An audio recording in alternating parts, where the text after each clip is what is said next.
오늘 우리에게 주시는 하나님의 말씀은 창세기 17장 1절에서 8절까지의 말씀입니다.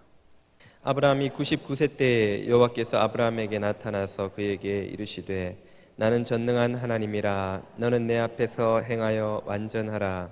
내가 내 언약을 나와 너 사이에 두어 너를 크게 번성하게 하리라 하시니, 아브라함이 엎드렸더니 하나님이 또 그에게 말씀하여 이르시되 보라, 내 언약이 너와 함께 있으니 너는 여러 민족의 아버지가 될지라.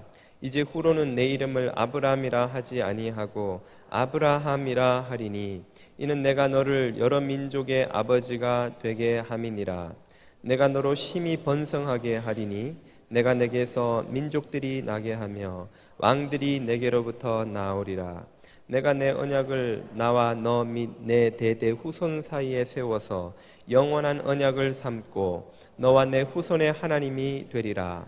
내가 너와 내 후손에게 내가 거류하는 이 땅 곧 가나안 온 땅을 주어 영원한 기업이 되게 하고 나는 그들의 하나님이 되리라. 아멘.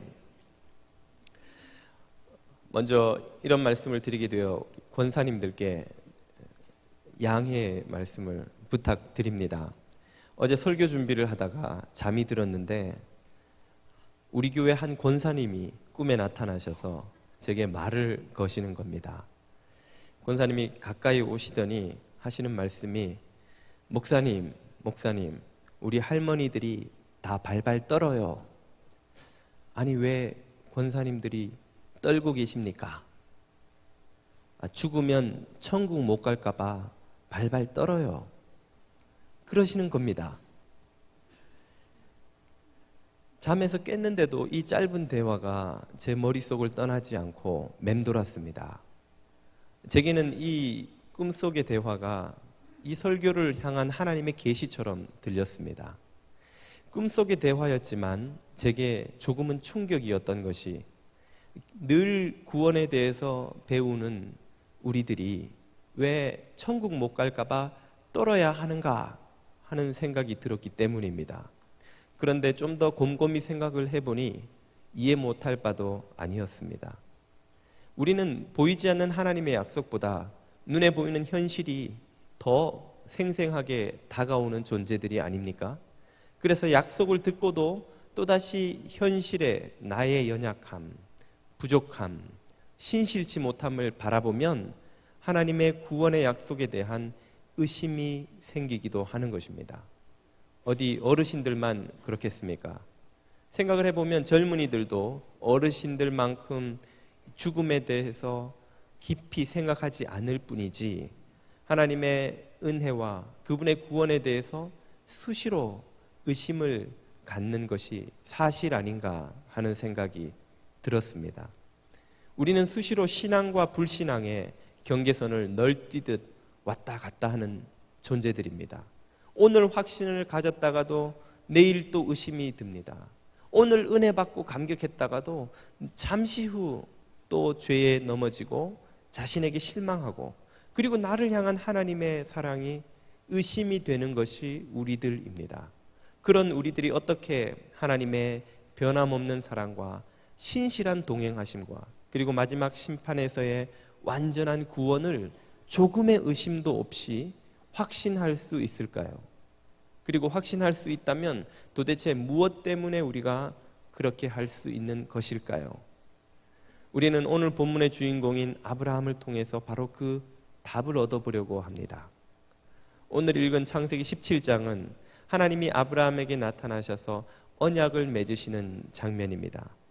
긴 본문의 대표적인 구절 하나만 읽어보자면 2절에 다음과 같은 약속이 등장하지요. 내가 내 언약을 나와 너 사이에 세워 너로 심히 번성케 하리라 하시니, 하나님은 아브라함에게 번성의 약속을 주셨습니다. 이 번성은 아브라함에게 자녀를 주고 그 자녀들이 바닷가의 모래알처럼 많아지는 그런 풍성해지는 번성을 말하는 것이겠지요. 이 번성이라는 단어는 그러나 성경에 처음 나오는 단어가 아닙니다. 창세기 1장 28절을 보면 하나님이 남자와 여자를 창조하신 후에 생육하고 번성하라 하실 때의 그 번성과 이 번성이 정확히 같은 단어입니다. 그리고 창세기 9장 7절로 가보면 홍수 이후에 노아에게 너 역시 생육하고 번성하라 약속을 주실 때 사용했던 그 번성과도 정확히 같은 단어입니다. 그러므로 인간이 번성하는 것은 하나님께서 창조하실 때부터 마음에 품고 계셨던 계획이라는 것을 알 수가 있죠. 저와 여러분 모두를 향한 하나님의 계획은 생육하고 번성하는 것입니다. 이런 번성의 복이 여러분의 삶에 임하시기를 축복합니다. 하나님께서 아브라함에게 나타나셔서 약속을 주시는데요, 이 약속은 아브라함에게도 처음 주신 약속이 아닙니다. 아브라함의 생애에 하나님은 4번 나타나셔서 번성의 약속을 주시지요. 창세기 12장, 15장, 17장 그리고 18장이 그 장면들입니다. 대표적인 구절들 하나씩만 들어보시죠. 창세기 12장 2절에 내가 너로 큰 민족을 이루고 내게 복을 주어 내 이름을 창대하게 하리니. 15장 5절에도 약속을 주십니다. 그를 이끌고 밖으로 나가 이르시되 하늘을 우러러 뭇별을 셀 수 있나 보라. 또 그에게 이르시되 내 자손이 이와 같으리라. 그리고 세 번째로 오늘 본문에서 번성의 약속을 주시죠. 그리고 18장 10절로 가보면 그가 가라사대 기한이 이를 때에 내가 정녕 너에게로 돌아오리니 너의 아내 사라에게 아들이 있으리라 하시니. 하나님은 아브라함에게 4번이나 반복해서 나타나셔서 똑같은 번성의 복을 다시금 약속해 주십니다. 아니, 아브라함이 철부지 아기도 아니고 한 번만 말하면 알아들을 텐데 왜 4번이나 반복해서 똑같은 약속을 다시 언약을 맺으신 것일까요? 그 이유는 아마도 아브라함이나 우리나 하나님의 약속을 쉽게 믿지 못하는 연약한 존재이기 때문이 아닐까 생각됩니다. 우리는 앞에서 말씀드린 것처럼 보이지 않는 하나님의 약속보다 보이는 현실에 더 영향을 많이 받지요. 그래서 하나님의 약속을 듣고도 잊어버립니다. 또 듣고 다시 확인하고 또다시 마음에 새기지 않으면 오늘 가졌던 확신도 내일 하루만 자고 나도 희미해지는 것이 우리들인 것이죠.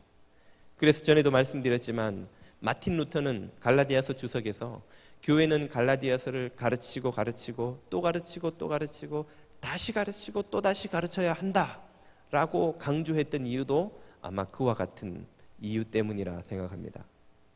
더더군다나 하나님이 주신 약속은 언뜻 들어서 도저히 믿을 수가 없는 불가능해 보이는 약속입니다. 아브라함에게 주신 약속을 다시 한번 들어보십시오. 이번에는 4절입니다.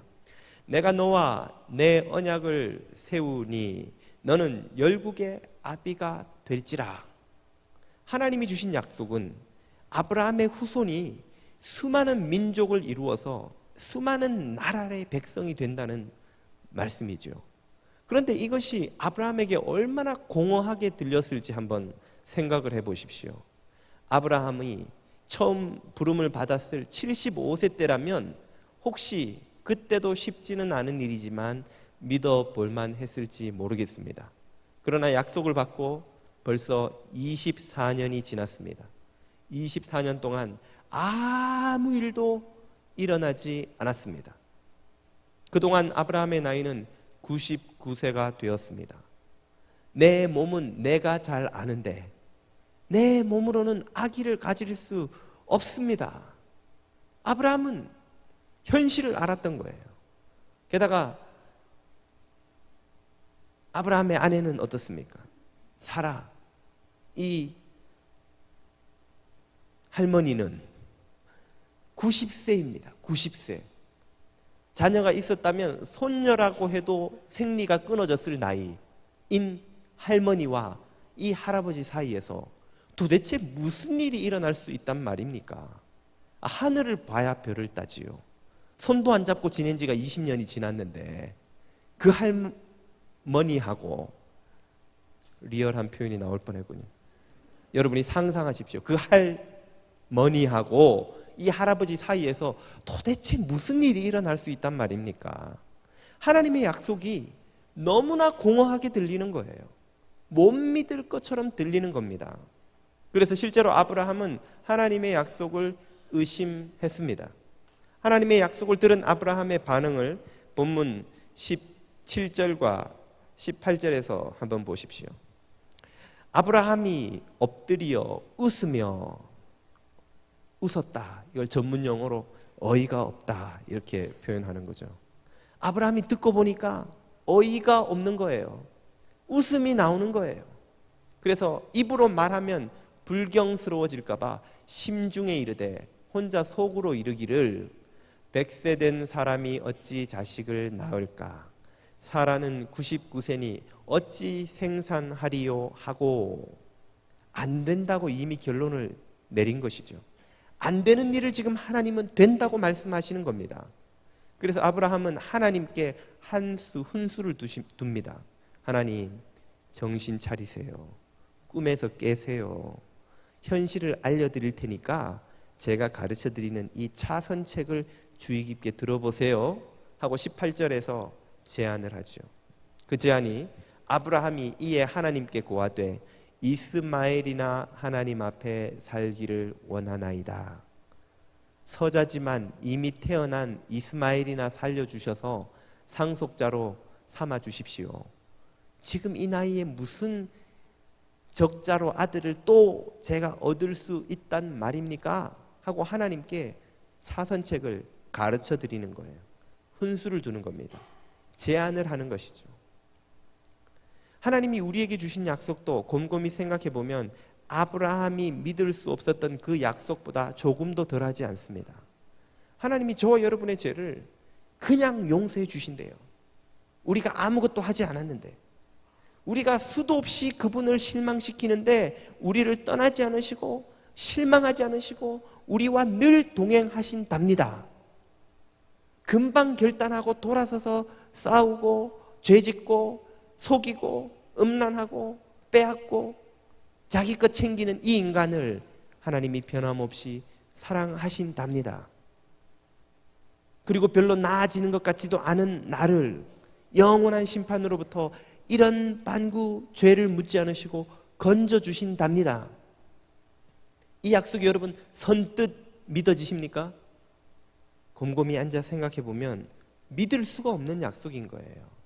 그래서 자꾸만 의심이 드는 겁니다. 그래서 자꾸만 우리의 신앙이 흔들리는 겁니다. 그 약속을 믿을만 하면, 쉽게 믿을 것 같으면 흔들릴 리가 없지요. 자꾸만 안 믿기는 거예요. 생각을 해봐도 믿을 수가 없는 거예요. 그러니까 우리도 아브라함처럼 이스마엘이라는 차선책을 주님 앞에 내세우지요. 주님, 그냥은 도저히 못 믿겠습니다. 대신에 제가 수고를 좀 할게요. 예배를 열심히 드리겠습니다. 헌금도 많이 하겠습니다. 도네이션도 하고 선교도 다녀오고 봉사활동도 가고 이런저런 선한 일을 좀 내세울 만한 걸 저도 하게 해 주십시오. 했지요? 그때에 하나님이 저를 용서하신다는 말씀을 하셔야 저도 좀 낯이 덜 민망하고 주님도 체면이 서실 것 아닙니까? give and take, 주고받고 상식적으로나 현실적으로나 이성적으로나 이게 맞지요. 이렇게 하시지요 하고 우리도 이스마엘을 내세우는 아브라함처럼 차선책을, 현실적인 대안을 하나님 앞에 내놓습니다.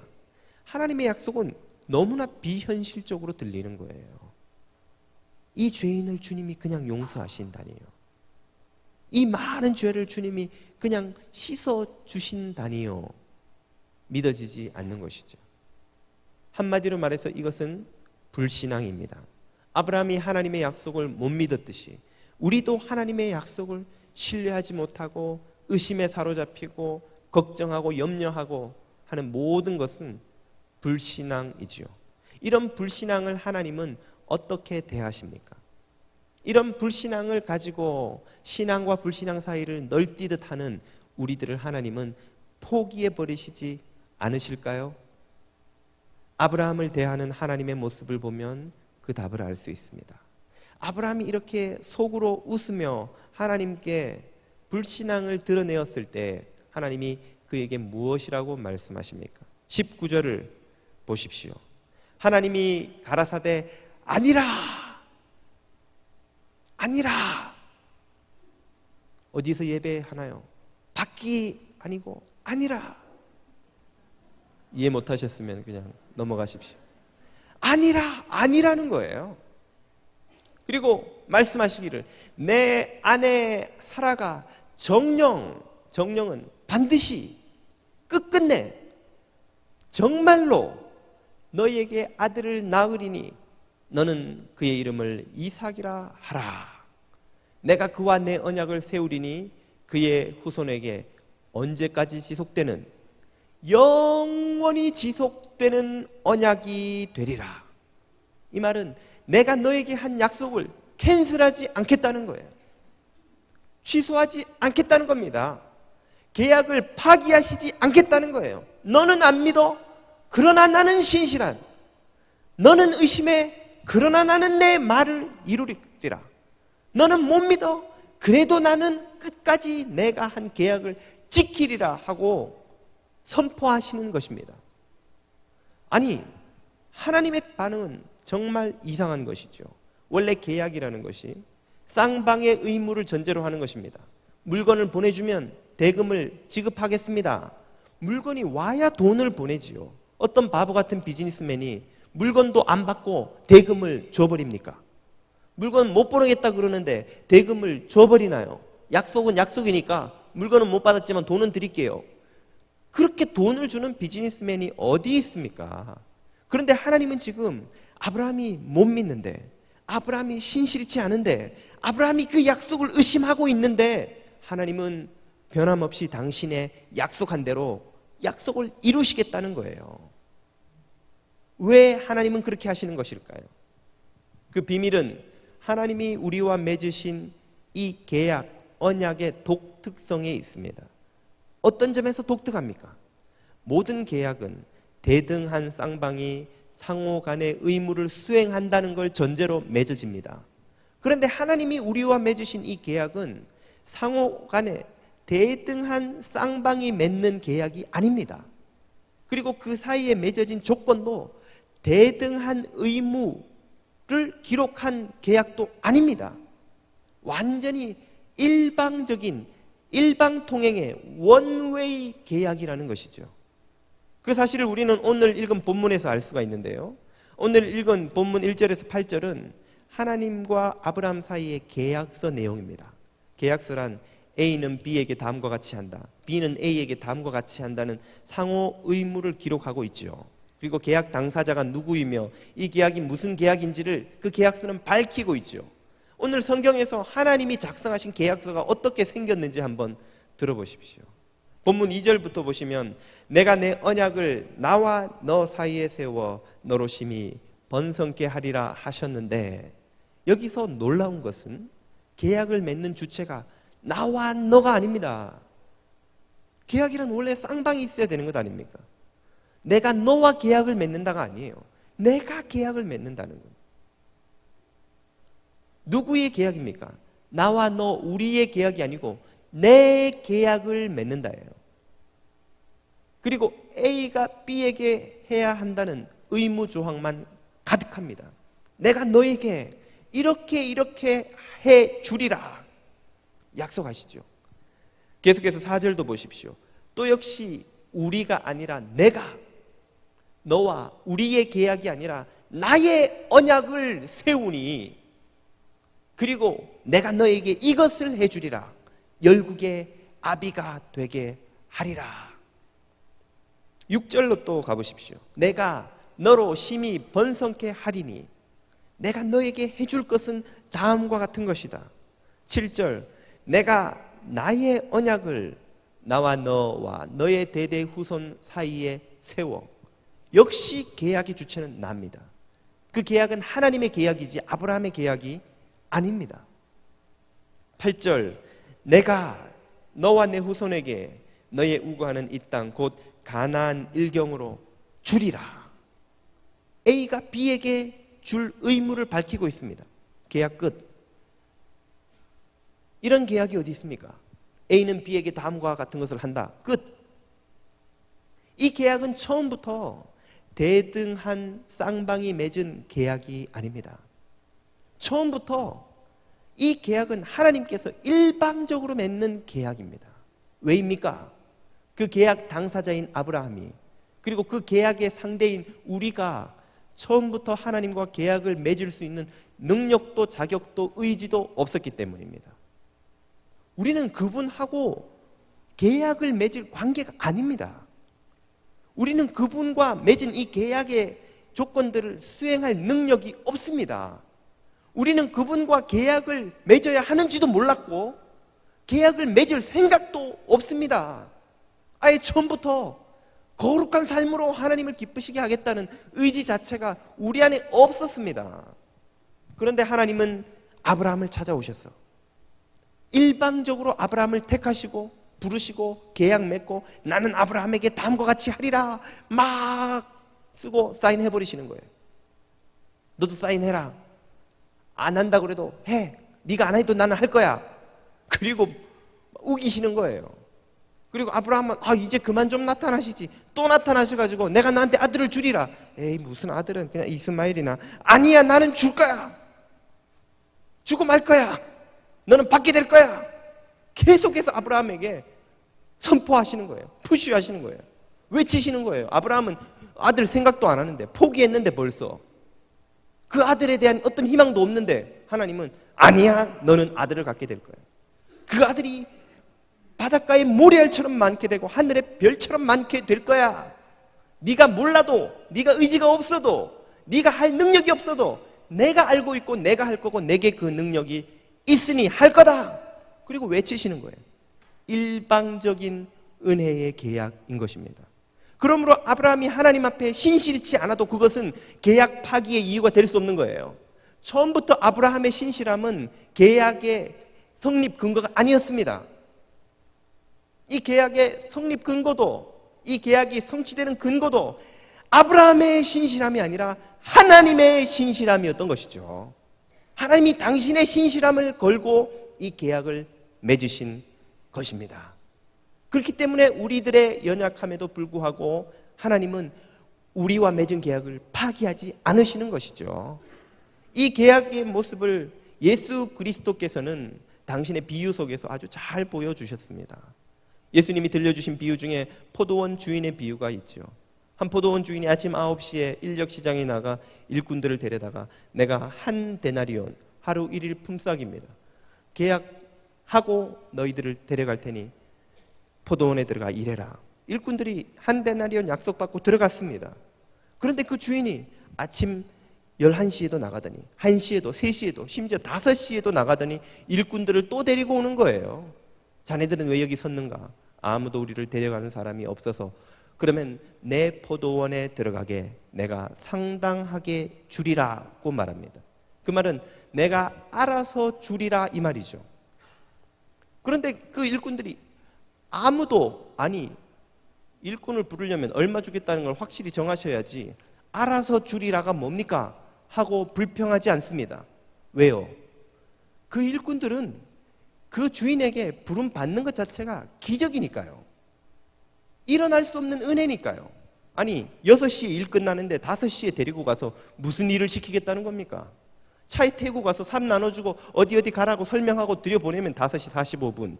삽질 한두 번 하면 띵동 띵동 일 끝나버려요.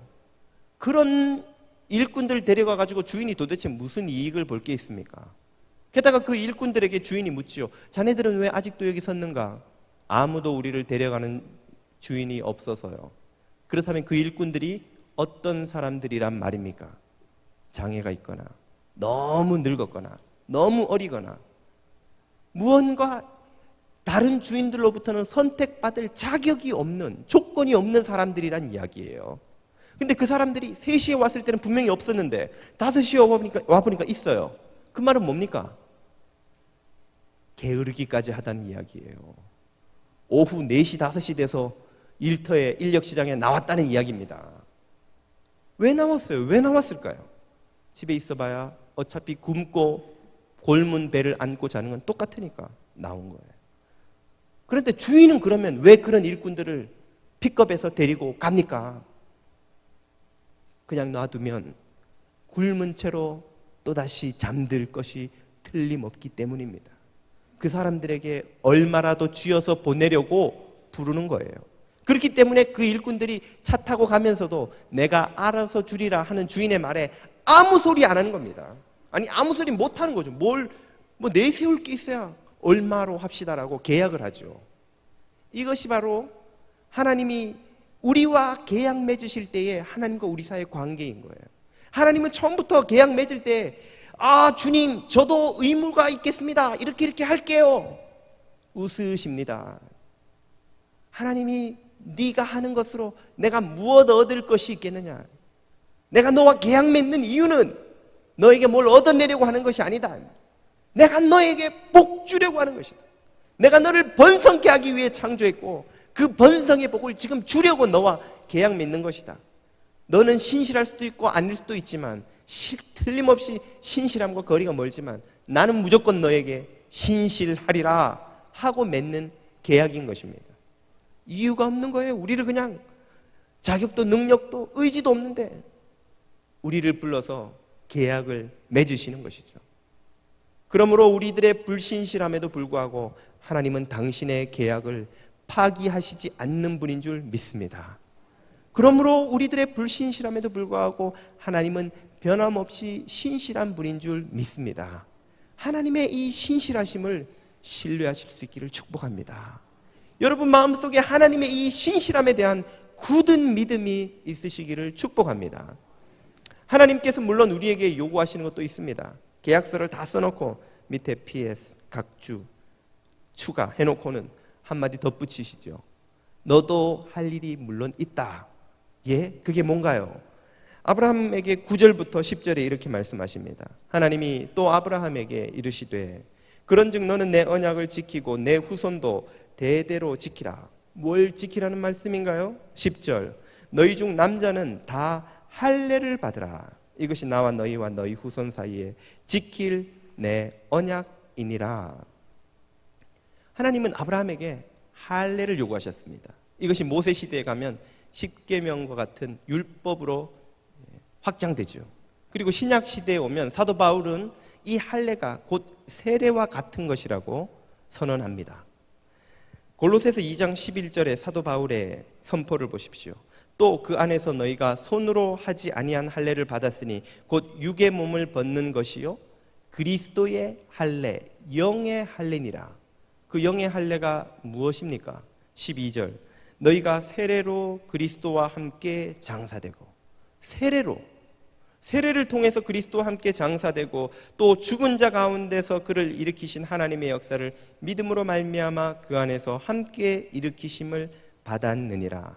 세례를 통해서 그리스도와 함께 죽었다가 살아나는 경험을 하게 된다는 말씀이죠. 바로 이 세례가 아브라함에게 있어서 할례와 같은 것입니다. 아브라함은 창세기 12장부터 22장까지 이 17장을 전후해서 여전히 불신앙의 모습을 잃어버리지 않습니다. 아브라함은 수시로 하나님의 약속을 의심합니다. 흉년 들었다고 물어보지도 않고 이집트로 도망갔다가 온갖 고생을 다 합니다. 2번이나 아내를 팔아먹습니다. 자기 안전을 위해서. 이런 불신실하고 요즘 말로 찌질하고 믿음 없는 신앙인이 어디 있습니까? 그런데도 하나님은 아브라함에게 할례를 받으라. 네가 받는 할례를 온전하게 내가 받겠다고 하시는 겁니다.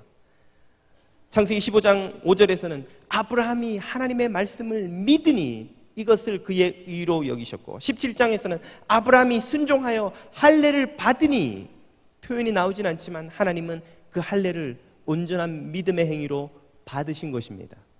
똑같은 일이 오늘 우리가 믿고 세례받을 때 일어나는 것입니다. 세례가 무엇입니까? 세례는 불신앙의 대체물은 될 수 없습니다. 다시 말해 내가 하나님을 믿지도 않지만 세례만 받으면 구원 얻는다고 말할 수는 없다는 것이죠. 그러나 동시에 세례는 겨자씨만한 믿음으로라도 그리스도를 붙들고 하나님의 긍휼을 의지하는 자의 신앙 고백이 될 수는 있습니다. 어떤 귀신 들린 아들을 데리고 온 아버지가 예수님에게 할 수 있거든 고쳐주십시오. 할 수 있거든이 무슨 말이냐? 믿는 자에게 능치 못함이 없느니라. 그러자 그 아버지가 부르짖으면서 내가 믿나이다, 나의 믿음 없는 것을 도와주소서 하고 주님을 의지하였습니다. 세례가 바로 그와 같은 것입니다. 우리는 그리스도의 부름을 받고 그분과 새 언약의 자리에 초청을 받고 그분의 놀라운 긍휼의 약속을 받고도 그 약속에 합당할 만큼 거룩하게 살아낼 자신이 없습니다. 그 하나님 앞에 드린 모든 맹세를 지켜낼 자신이 없습니다. 우리는 지금까지도 실패했고 앞으로도 실패할 것 같고 오늘도 온전히 살아낼 수 있을지 자신이 없는 존재들입니다. 그러나 그 아버지가 부르짖은 것처럼 주여 믿나이다, 나의 믿음 없는 것을 도와주소서. 나는 믿음이 없으나 그리스도의 십자가를 붙들고 이 시간 나아가 세례로 주님 앞에 신앙을 고백합니다 하고 주님 앞에 무릎 꿇을 때에 주님께서 그 세례를 통해서 우리의 믿음을 온전한 것으로 받아주신다는 것입니다. 겨자씨만한 믿음을 들고 나간 자에게 거대하고 온전하고 우주를 채우고도 남는 완전한 믿음과의 그 거대한 간격을 그리스도의 십자가로 메워버리시는 겁니다. 네가 겨자씨만한 믿음만 가지고도 겸손히 나와 세례받으며 주님을 바라볼 때에 내가 내 독생한 아들의 모든 보혈의 공로로 그 공백을 다 메워주겠다는 거예요. 너의 없는 공로를 다 채워주겠다는 거예요. 너를 완전한 믿음을 가진 자로 받아주겠다는 거예요. 그래서 너에게 한 이 모든 약속을 내가 다 이루고야 말겠다는 것입니다. 우리가 예수 그리스도를 믿는 믿음으로 주님 앞에 무릎 꿇을 때 주님께서 당신의 신실한 약속을 다 이루어 주실 줄 믿습니다. 이 믿음을 갖고 사는 사람은 은혜의 태양 아래 사는 이들입니다. 의심의 소낙비에 믿음의 옷이 수시로 졌지만 다시금 은혜의 태양 아래 설 때에 언제 그랬냐는 듯이 뽀송뽀송하게 말라버리는 것이죠. 젖었던 옷이 깨끗이 뽀송뽀송하게 마르고 새 옷처럼 변화되는 역사가 은혜의 태양, 긍휼의 태양에 의해서 변화가 일어나는 것입니다. 사랑하는 교우 여러분, 우리들의 불신실함이 하나님의 신실함을 깨뜨릴 수 없음을 믿으시기를 축복합니다. 우리들의 연약함에도 불구하고 하나님은 당신의 약속에 영원토록 신실하실 것임을 믿으시기를 축복합니다. 그 신실한 약속을 붙들고 승리하는 여러분 되시기를 다시 한번 주님 이름으로 축복합니다.